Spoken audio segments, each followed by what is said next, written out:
Hi Stampers, Sandi MacIver from Stamping and Blogging here, and we just finished this video, but I wanted to show you, we did something else at the workshop or party on Sunday. We did this little guy that goes with this little guy, so now we're going to do a video on him. Okay, so let's move this card out of the way, and I'm going to show you that this is a cute little candy pack that we made to go with it, and the base is actually made with this cool little guy, Petite Pockets Die from Stampin' UP, okay?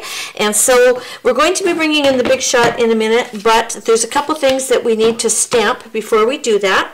And we're going to start with the big heart from the Hearts of Flutter stamp set. And this little guy is a little bit, well, let's say some of my customers had a little bit of an issue with it on Sunday. If you push really hard in the center of this, and if you've also recently pushed very hard in one of our new extremely juicy ink pads, you do get an impression from here, okay? So one thing to be careful of is two things. 1, 2, 3, tap lightly on your ink pad, and then when you go to stamp it, do not push there. Go here and push firmly. Do not push in the center or you're going to get that big old nasty mark, okay? So lightly 3 times in the ink pad, and then again firmly, but don't kill it and don't rock it onto your image, okay? So I need a couple of more. I also need one of these guys and one of these guys, and again the same thing. Tap lightly, and then this time you can press firmly in the center. Tap lightly and firmly in the center. Okay, so now we're ready to start some die cutting. Okay, so this is one of Stampin' UP's large dies, so you're going to need the extended cutting pad. You need one on the bottom. Then you're going to place your die in. You're going to take a 11 by 3.5 piece of cardstock. This is crumb cake, and I'm lining it up there. And then I'm going to be covering it with my extended crease pad because there's lots of score lines. And I'm adding a shim because this is one of my older big shots and it's stretched out a little bit because I do some non-conforming things with my big shot occasionally. So it's a little loosey-goosey, this one. Okay, so that's the sandwich and I'm just running it through. There we go.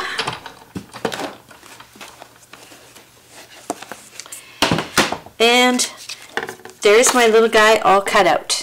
Okay, so before I move the big shot out of the way, we are going to do some die cutting of those other pieces, and I'm going to bring them in. When you're doing the framelits, you need both tabs. You need a cutting pad on the bottom, and then you need these little guys. And again, when you're lining these up, it's a good thing to have a package of Post-it notes around because it helps to hold them in place as they're going through the machine. And this has a whole bunch of scallops all the way around, so I'm trying to line the scallops up, okay? Find the sticky spot on your Post-it note and hold it down. And don't move it like I just did. I am going to stick another one right there. Okay, and then you can do the same thing with these little guys. And you can run both of them through at the same time, and because I need 2 of each one, I am going to be doing this twice. So again, Post-it note there, my second cutting pad on top, and running it through the machine. Oop. There we go. So the last thing that we want to do with the big shot is we're going to fold our little pouch in half, and I'm going to pop it inside of my dots embossing folder. Now, one thing to remember, there are 2 pieces of paper in here, which means that you no longer require tab 1 to do your embossing. Okay, so you need to move to no tabs because now you've got the layer inside of your embossing folder. And you're going to place another cutting pad on top and quickly run that little guy through, and I've got my whole thing embossed. Yay! Okay, now that we have all our pieces ready, let's start to put this together. As you can see, I have moved my tabs in, folded them in, and I've added some sticky strip, and you're simply going to remove the protective covers from the back of your sticky strip. Always easier said than done on camera for some reason. And hold that down and pop this little guy closed, just like that.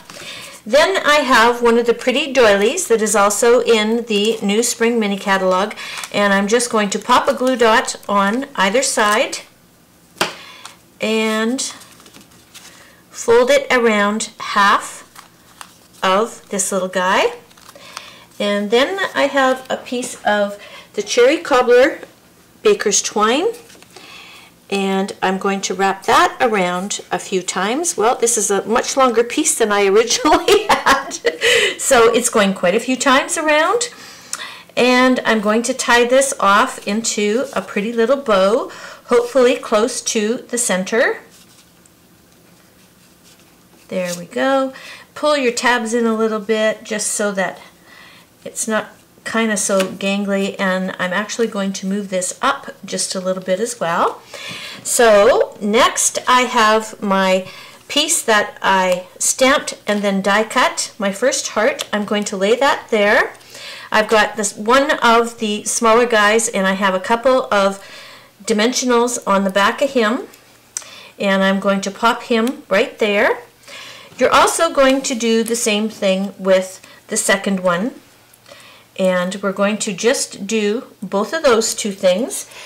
And then I'm going to bring in a couple of scraps that I have of the first edition paper, and remember we use this on the card in a couple of spots here, so that's why I'm bringing it in again.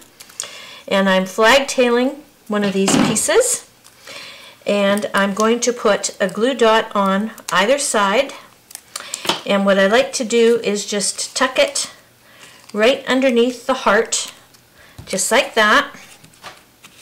Okay, and this little guy, he's a little itty bitty guy. I'm going to flag tail him as well. I know, crazy little piece. You can take a glue dot and you can fold it in half, and it will fit onto the back of this little guy.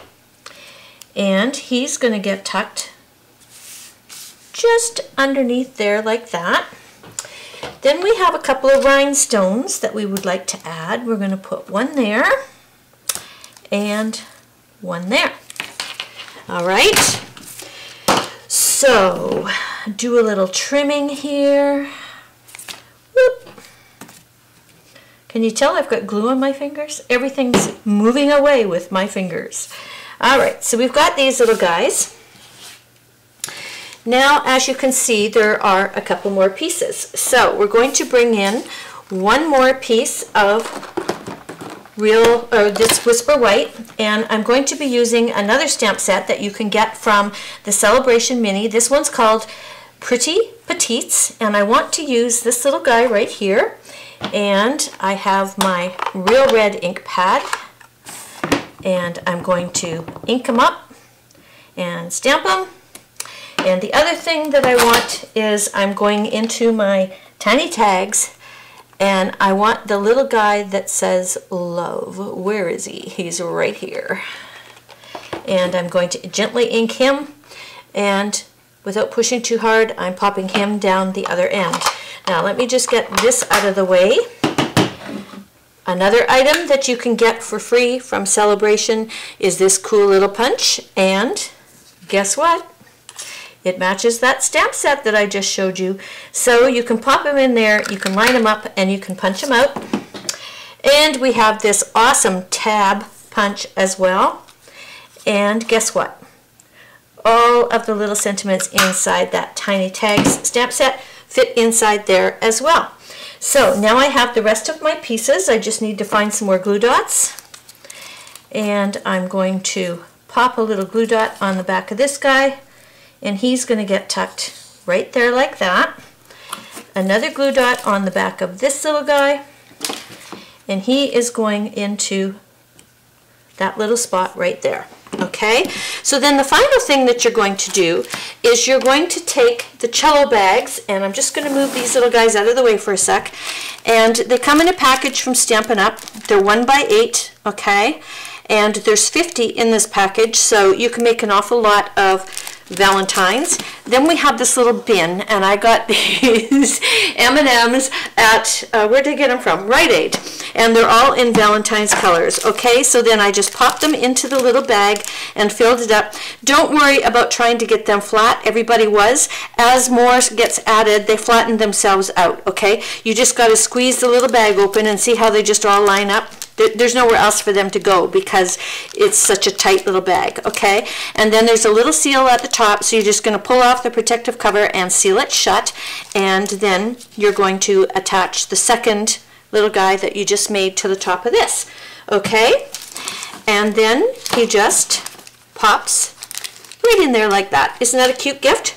Now, if Valentine's is over and you're watching this, I have another version for you. Okay, I was at Michael's the other day, the craft store, and I saw these, and I thought, oh, those are cute. They're emery boards, and there's a little package of 2, and I think, I don't know, they were $1.50. So this is the same die from Stampin' Up, different embossing folder, and I sponged it with a little bit of soft suede, same doily, and then I used the 2.5-inch punch with some designer paper and put that on there. I added some ribbon to it, and then for the top little guy here, I used the doily framelit, and I used the 2 punches that Stampin' Up has with these beautiful butterflies. This is the 1.25-inch scalloped circle punch that you can get in the mini catalog, a little bit more ribbon, and that fits inside as just a cute little gift that you can hand somebody. Now, isn't that sweet? So there you go. There's a couple of ideas for you to play with your great big die. Thanks for stopping in. See you later.